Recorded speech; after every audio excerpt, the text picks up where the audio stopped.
Sa ano, Masarap, iba din sa lomi. Lomi, no? Iba din talaga.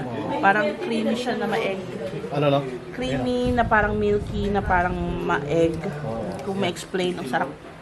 Tapos, sakto dito sa Arcam. Lalagyan dito.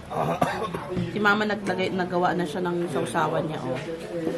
Tapos, ano na lang. Unti-unti lang lalagyan. Gusto ni Claudia.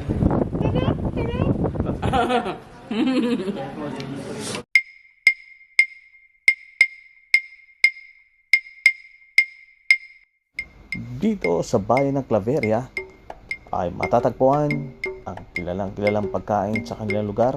Ito ay tinatawag na Mickey, na kung saan may sangkap lang ito ng itlog at chicharon at syempre ang kanilang homemade na Mickey.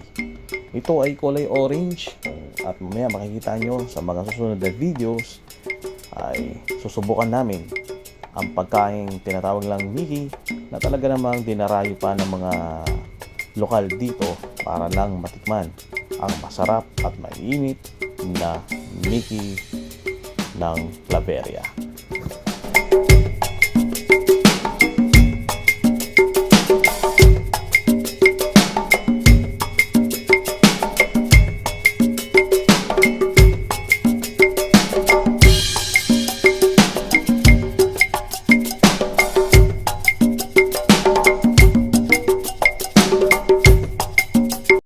Okay. Wala pang ligo si Kikish.